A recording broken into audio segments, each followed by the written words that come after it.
आज का विषय संयम। परमेश्वर के अनुग्रह से हम संयम काल में प्रवेश कर चुके हैं, जिसे कई विश्वासी उपवास काल भी कहते हैं। संयम का अर्थ है नियंत्रण या काबू पाना, अपनी लालसाओं, अभिलाषाओं और बुरी आदतों पर नियंत्रण रखकर पवित्रता का अभिलाषी बनना, परमेश्वर के निकट आने की चाह रखना। अधिकांश लोग संयम काल आने पर भी अधिकांश मसीही उपरोक्त विषय में सचेत होते हैं। कुछ सिगरेट बीड़ी पीना छोड़ देते हैं, कुछ मांस भरण करना, कुछ 40 दिन का उपवास रखते हैं, कुछ विशिष्ट दिनों का, और कुछ जो अधिक चैतन्य होते हैं आत्मिक शुद्धता व पवित्रता की ओर ध्यान देते हैं।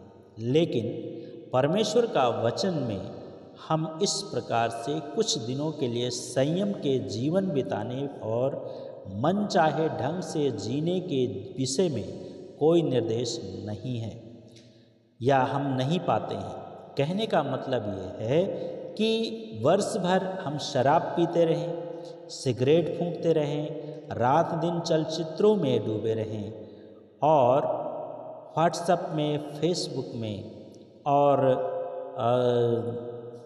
इंस्टाग्राम में, यूट्यूब में हम बिजी रहें और उपवास काल में हम स्वयं को संयमित कर परमेश्वर के निकट आने की अभिलाषा करें, तो शायद ये व्यर्थ होगा। हमें हर समय संयम बरतना चाहिए। केवल हम उपवास और प्रार्थना में नहीं, रविवार की आराधना में नहीं, या घर की प्रार्थना में केवल उतने टाइम नहीं, लेकिन हमें हर समय संयम को बना करके रखना चाहिए। संयम से संबंधित बातों को समझने के लिए, संयम के विषय को प्रकाशित करने के लिए कुछ बातों पर हमें ध्यान देने की आवश्यकता है। मसीहियों को हमेशा संयमित रहने की आज्ञा है। मसीहियों को हमेशा संयमित रहने की आज्ञा है। परमेश्वर का अनुग्रह हमें बताता है, चिताता है कि हम अभक्ति और सांसारिक अभिलाषाओं से मन फेरकर इस युग में संयम, धर्म और भक्ति से जीवन व्यतीत करें। तीतुस की किताब 2 अध्याय 12 पद में हम इस बात को पढ़ते हैं। तो हमें इस बात का ध्यान देने की आवश्यकता है कि परमेश्वर का अनुग्रह हमें इस बात के लिए अवसर देता है कि हम उसके जीवन में, उसका भक्ति में हम जीवन व्यतीत करें। संसार की बातों से, संसार की अभिलाषाओं से मन फेर कर हम संयम और धर्म और भक्ति से जीवन व्यतीत करें। यहाँ स्पष्ट है कि प्रत्येक मसीही को इस संसार में संयम, धर्म और भक्ति से जीवन व्यतीत करना है और अपने उद्धारकर्ता प्रभु यीशु के द्वितीय आगमन की बाट जोहते रहना है। एक चलचित्र निर्देशक ने, एक फिल्म बनाने वाले निर्देशक ने को अपने किसी नाटक हेतु एक भद्र व्यक्ति की आवश्यकता पड़ी। बहुत खोजने पर भी उसे भद्र व्यक्ति नहीं मिलता है और कोई भद्र व्यक्ति नहीं मिला। हार कर उसने पास की झुग्गी झोपड़ी से एक संदिग्ध व्यक्ति को उस भूमिका के लिए चुन लिया। इस दुष्चरित्र व्यक्ति को नहलाया गया, धुलाया गया और इत्र छिड़का गया और उसके बाद में उसे नए वस्त्र पहनाए गए। लेकिन हर संभव प्रयास के बाद भी उसकी लाल आंखों के डोरे, मुंह से आती बदबू और बात बात में गाली देने की आदत के कारण निर्देशक को उसे वापस भेजना पड़ा। मात्र याद रखिए, मात्र उपवास काल में एन केन प्रकारेण अच्छा आचरण करने से हम परमेश्वर के निकट नहीं आ सकते हैं। हमें अपने पापों को, दोषों को स्वीकारना है, उनसे पश्चाताप करना है, उनसे सदा सदा के लिए छोड़ने का निर्णय लेना है और निर्णय लेते हुए हमें यीशु मसीह से क्षमा मांगना है। उसे मन में आने का निमंत्रण देना है यीशु मसीह को। यशायाह उसका 55 अध्याय और उसका 7 पद जब हम लोग पढ़ते हैं तो वहाँ पे लिखा है कि दुष्ट अपना चाल चलन, अपने सोच विचार को छोड़कर परमेश्वर यहोवा की ओर मुड़े, वह उस पर दया करेगा और पूरी रीति से उसे क्षमा करेगा। हमें संयमित रहने की आज्ञा दी गई है और इसलिए हमें परमेश्वर के पास में जब हम आते हैं तो परमेश्वर हमें क्षमा करता है। प्रिय भाई और बहन, क्या आप हमेशा असंयमित हैं? अगर असंयमित हैं तो आपको संयमित रहने की आज्ञा परमेश्वर का वचन देता है और आपको संयमित बनना है। दूसरी बात है संयम को समझने के लिए, सकरा मार्ग संयम का मार्ग है। सकरा मार्ग संयम का मार्ग है। प्रिय मित्रों, प्रिय भाइयों और बहनों, हमें याद रखना है कि मसीहियत का मार्ग सकरा मार्ग है। संसार का मार्ग चौड़ा मार्ग है, मसीहियत का मार्ग सकरा है। इसलिए क्योंकि ये यहाँ संसार के लोगों की भांति हम इंद्रियों की लालसाओं और संसारिक धन विलासिताओं, शैतानी इच्छाओं के अनुसार जीवन व्यतीत करने नहीं आए हैं। यहाँ हम परमेश्वर की संतान बनकर पवित्र वचन के अनुसार जीवन व्यतीत कर परमेश्वर के राज्य की स्थापना हेतु हम यहाँ पर इस धरती पर आए हैं। चौड़े मार्ग में जाने में कष्ट नहीं होता है। आप आनंद मनाते हैं, नाचते हैं, गाते हैं, नाचते गाते गुजर जाते हैं, व्यतीत हो जाते हैं। लेकिन सकरे मार्ग में स्थान कम होता है और संयम के साथ एक एक पग रखने की आवश्यकता होती है। कभी कभी स्थान कम होने से तन को रगड़ लगती है, कष्ट होता है। स्वयं प्रभु यीशु मसीह ने कहा, चौड़ा मार्ग विनाश और नरक को पहुंचाता है, परंतु सकरा मार्ग जीवन का मार्ग है जो स्वर्ग को ले जाता है। चौड़े मार्ग के आनंदमय होने के कारण बहुतेरे उसे अपनाते हैं, परंतु सकरे मार्ग को चुनने वाले कम हैं। पवित्र आत्मा हम सबको सकरे मार्ग पर चलने का साहस देता है। इसलिए हमें परमेश्वर के में संयम के साथ में हमेशा चलने की आवश्यकता है। प्रिय भाई और बहनों, आपका क्या हाल है? क्या आप चौड़े मार्ग पर चल रहे हैं या आप सकरे मार्ग पर चल रहे हैं? तो संयम जो है, संयम का जो मार्ग है वो सकरा मार्ग है। दूसरा, आपको सकरे मार्ग में चलने की आवश्यकता है। तीसरी बात है, संयम का तीसरा जो मार्ग है, आत्मा देता है संयम। संयम जो है आत्मा देता है। ज्योति की संतान होने के कारण हमें अपने चाल चलन में सदा परमेश्वरीय गुणों को प्रकट करना है। पवित्र आत्मा के हमारे जीवन में आने और उसके पवित्र फलों की भरपूरी हेतु हमें निरंतर प्रार्थना करनी चाहिए।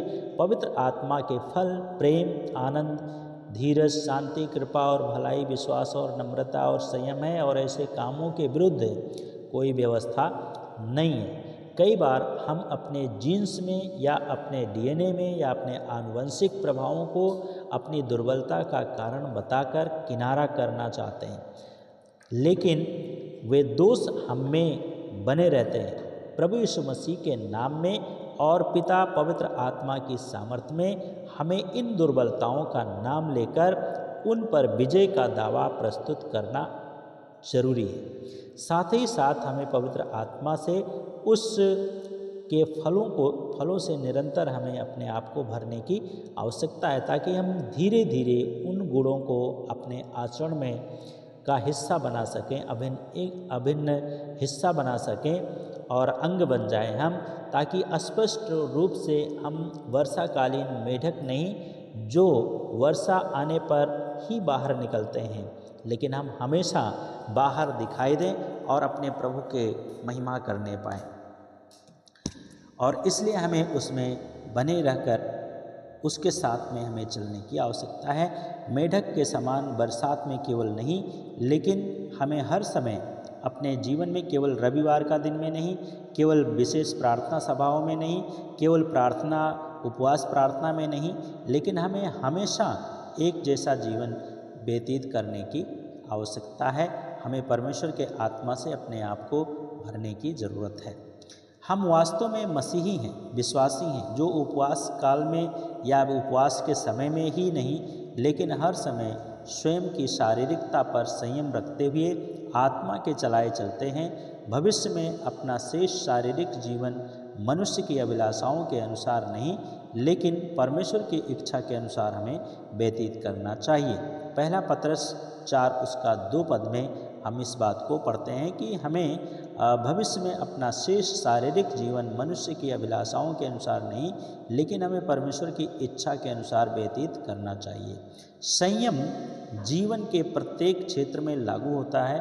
खाने पीने में, बोलने में, वाणी का पर स्वभाव में और व्यक्तिगत संबंधों के निर्वाह में, आर्थिक सामाजिक मुद्दों में, सेवा और पारिवारिक क्षेत्र में हमें आत्मा जो संयम देता है, संयम का आत्मा देता है हमें संयम, या संयम हमें आत्मा देता है, हमें उसको अपने जीवन में प्राप्त करने की आवश्यकता है।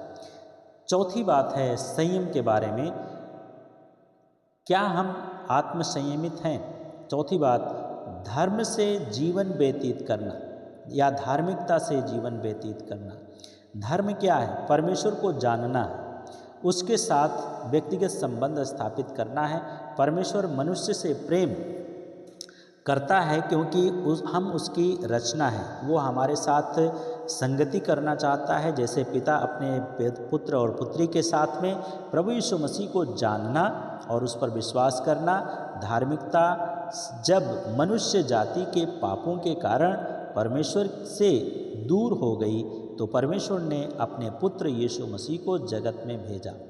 प्रभु यीशु मसीह ने संपूर्ण मानव जाति के पापों का दंड अपने तन में चुकाया और अपने शरीर में चुकाया, और उसको हमारे पापों हेतु मारा गया, पीटा गया और क्रूस पर लटकाया गया।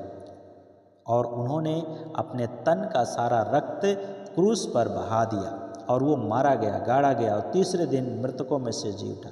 जीवन मृत्यु पर अपना अधिकार सिद्ध करते हुए यीशु मसीह ने अपना रक्त को बहाया, क्योंकि रक्त बहाए बिना पापों से क्षमा है ही नहीं और हमें क्षमा नहीं मिलती है। वह मारा गया ताकि हम सब उसके नरक की मृत्यु को सह लें और वो हमें हमारे पापों से छुटकारा यीशु मसीह के नाम से हम प्राप्त कर सकें। और अब हम कोई भी पापी अपने पापों की क्षमा हृदय से उसके नाम से मांगता है और उसको अपना मुक्तिदाता मानता है तो वह पापों से मुक्त होता है। प्रभु यीशु मसीह उनके हृदय में वास करता है। क्या आपका जीवन धार्मिकता के साथ में व्यतीत हो रहा है, धर्म के साथ व्यतीत हो रहा है? यदि नहीं हो रहा है तो आपको धार्मिकता का जीवन या धर्म का जीवन व्यतीत करने की आवश्यकता है। पांचवी बात है संयम से संबंधित बातों के लिए, परमेश्वर की उपस्थिति का एहसास ही सच्ची धार्मिकता है। हम सब विश्वासियों के लिए आवश्यक है कि हम विश्वास करें कि प्रभु यीशु मसीह का नाम इमानुएल है, अर्थात परमेश्वर हमारे साथ है, गॉड इज विथ अस। हमें हर पल अपने भीतर यह एहसास रखना चाहिए कि प्रभु यीशु मसीह हमारे साथ है।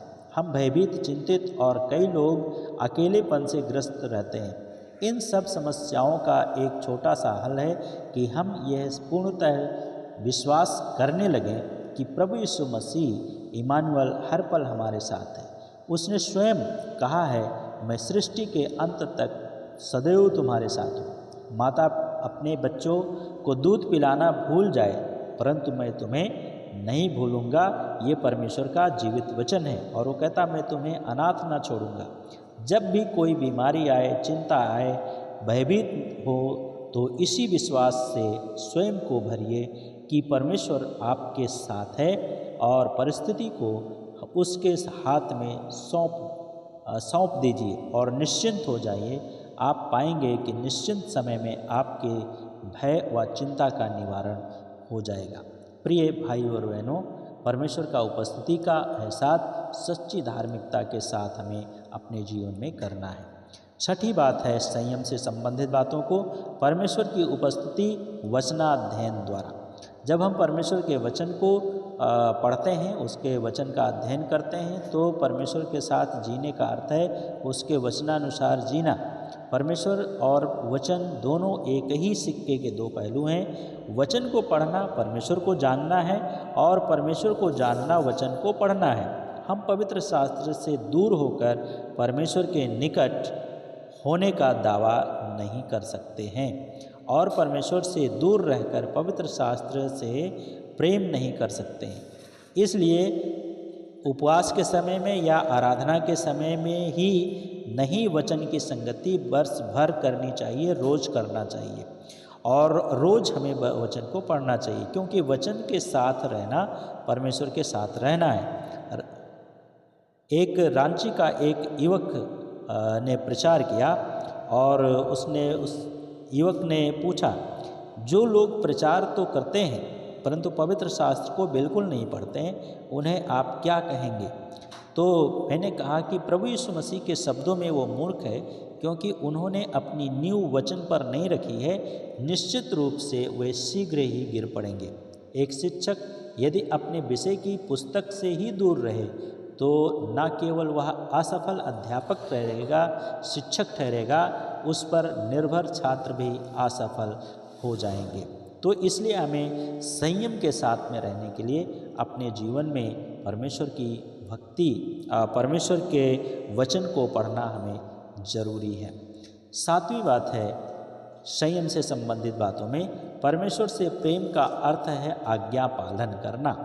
परमेश्वर से प्रेम का अर्थ है आज्ञा पालन करना। यूहन्ना 14:15 में लिखा है, यदि तुम मुझ में प्रेम करते हो तो मेरी आज्ञाओं को मानोगे। आज युवक युवतियाँ या विश्वासी लोग विभिन्न प्रकार के पापों में पड़े हुए और बात बात पर झूठ बोलते हैं, झूठे अहंकार से भरे हैं, शारीरिक संबंधों में पड़े हैं। क्यों? क्योंकि उन्होंने परमेश्वर को जाना ही नहीं। परमेश्वर का वचन के अध्ययन और मनन का कोई समय नहीं है उनके पास और उनके जीवन में इसी कारण शैतान के लिए ऐसे युवक और युवती सरल निशाना बन रहे हैं। यदि आप पवित्र शास्त्र को जानते तो पाप में पड़ने से बच सकते थे या बच जाते। वह गिरी हुई अस्तरहीन पुस्तकें पढ़ते हैं, इसी कारण अपना अस्तर खोकर गिरी हुई दशा में जी रहे हैं। इस कारण से मसीह में मेरे प्रिय भाइयों और बहनों, धर्म क्या है? प्रभु की संगति में जीना, मसीह के पुनरुत्थान में जीना, दिन प्रतिदिन प्रत्येक क्षण परमेश्वर की उपस्थिति की अनुभूति में बने रहना या उसमें भरते रहना। इमानुएल का मतलब है परमेश्वर हमारे साथ है। इस वाक्य को हृदय की गहराई से मानना और उस पर विश्वास करना है। क्या आप परमेश्वर से प्रेम करते हैं या नहीं? प्रेम करना परमेश्वर की आज्ञा का पालन करना है। संयम का 8वां जो बात है वो ये है कि आप भक्ति में जीना। तो हमें भक्ति में जीवन जीने के लिए परमेश्वर का वचन कहता है कि परमेश्वर ने को अपनी पूर्ण महिमा में स्वर्गीय सिंहासन पर बैठे देखा, यशायाह भविष्यवक्ता ने, और उसने देखा शराब परमेश्वर की भक्ति कर रहे हैं। और यूँ तो हम दुनिया के भर के कार्यों को करते हैं दिन के 24 घंटे में, परंतु बहुत कम समय हम परमेश्वर की भक्ति में लगाते हैं। जबकि इस संसार से कूच करने के पश्चात यही एक कार्य है जो हमें अनंत काल तक करना है। आइए हम इस आराधना के समय में, उपवास काल के समय में, प्रार्थना के काल के समय में अपनी भक्ति को और अधिक आशीषमय बनाने का प्रयास करें। भक्ति शब्द का जन्म वर्शिप से हुआ है और वर्शिप शब्द का जो वर्थ से निकलना है, जिसका अर्थ है योग्य।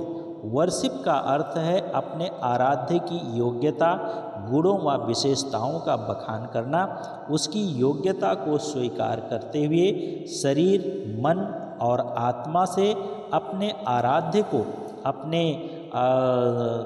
ईश्वर को यथा योग्य आराधना करना।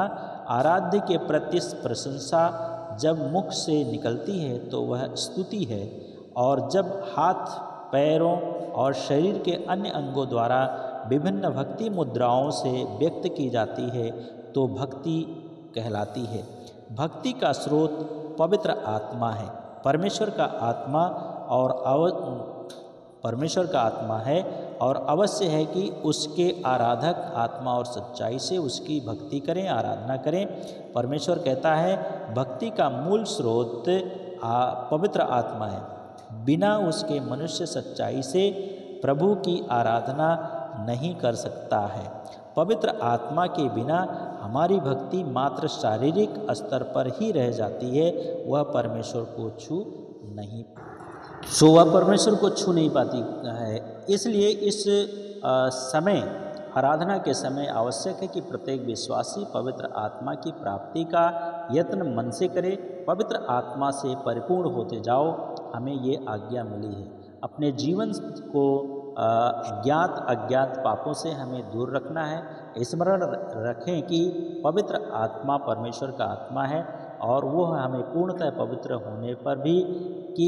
होने पर ही हम उसे प्राप्त कर सकते हैं। पवित्र आत्मा की प्राप्ति को जब तक हम जीवन मरण का प्रश्न नहीं बना लेते हैं, वह हमें प्राप्त नहीं होगा। 10वीं बात है भक्ति की रीति। पवित्र आत्मा की भरपूरी ही आपको सच्ची आत्मिक भक्ति करना सिखाती है। भक्ति की अलग अलग रीतियां हैं। कुछ भक्त भजन संगीता से आरंभ करते हैं, कई प्रशंसा स्तुति के गीत गाते हैं, तब पवित्र आत्मा की अगुवाई मांगकर वचन का अध्ययन करते हैं। वचन पर मनन तब तक करना चाहिए जब तक वचन रूपी बादाम का छिलका तोड़कर बीज खा ना लिया जाए।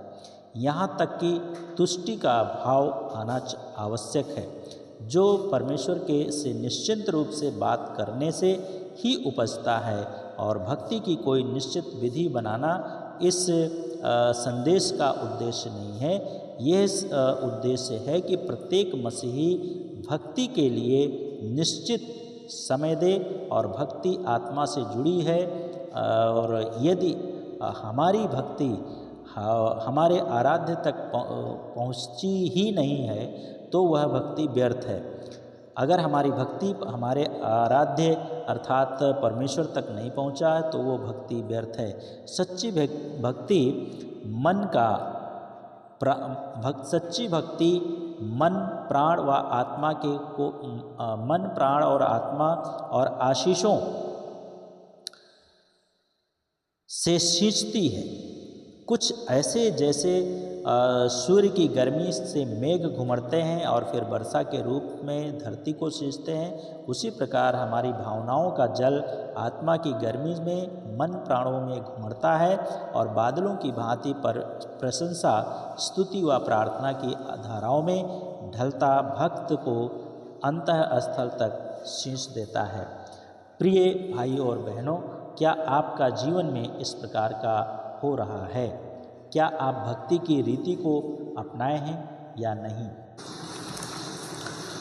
आज का दिन में हम लोगों ने इन चीज़ों को देखा है कि संयम के साथ में हमें पहली बात देखा, मसीहों को हमें संयमित रहने की आज्ञा दी गई है। दूसरी बात, सकरा मार्ग संयम का मार्ग है। तीसरी बात, आज्ञा देता है कि हम संयम के साथ रहें। चौथी बात, धर्म से जीवन व्यतीत करना संयम है। और पांचवी बात, परमेश्वर की उपस्थिति का एहसास ही सच्ची धार्मिकता संयम है।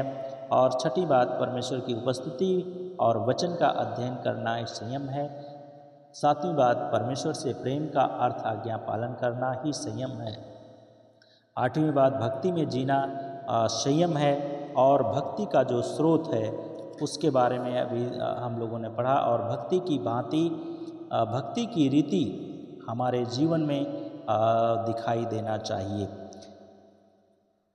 एक छोटा बच्चा जिस प्रकार अपने पिता के बाहर जाने पर दिन भर उसकी वापसी की राह देखता है, बार बार पूछता है, माँ पिता कब आएंगे? हम परिचित आहट पर बाहर भागता है और द्वार पर अड़ा रहता है पिता के स्वागत हेतु, वैसे ही उत्सुकता के साथ और व्याकुलता के साथ, और हम सब में प्रभु यीशु के द्वितीय आगमन के लिए होना चाहिए। हमारा जीवन में इस प्रकार का जीवन होना चाहिए। और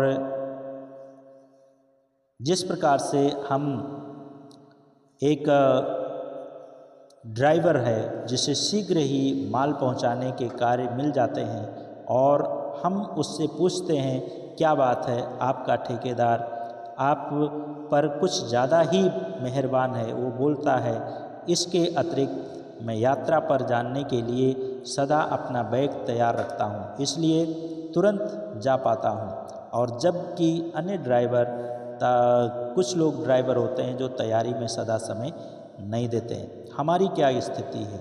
क्या हमारा आत्मिक थैला तैयार है, आत्मिक जीवन तैयार है कि प्रभु यीशु मसीह के आगमन पर हम तुरंत उसके साथ जा सकेंगे? क्या हम इस समय अपने इस वर्ष में संयम काल का या हर समय संयम काल में हम सब पवित्र आत्मा से भरपूरी के लिए अलख जगाए हुए हैं, जो उससे भरपूरी की आशीष पा चुके हैं। वे पवित्र आत्मा के 9 फलों से अपने जीवन के वृक्ष को सजाने का यत्न करते रहें और आप अपने आप को सजाएं। और जिस तरह एक नन्हा हीरा एक बड़े हीरे की सारी चमक, सारा सौंदर्य अपने में समाये होता है, उसी प्रकार हम सब प्रभु यीशु मसीह की संतान उसके सौंदर्य, करुणा और पवित्रता अपने में उजागर करने के लिए उत्सुक रहें।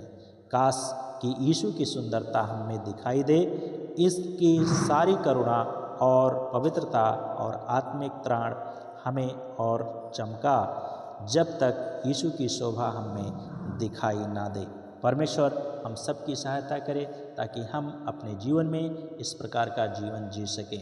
धन्यवाद के साथ हर एक के जीवन को आपके हाथ में देते हैं ताकि हर एक का जीवन से आपकी महिमा होने पाए और हर एक जन संयम के साथ रहकर आपकी महिमा कर सके। धन्यवाद। साथ प्रार्थना यीशु के नाम से मांगते हैं, आमीन।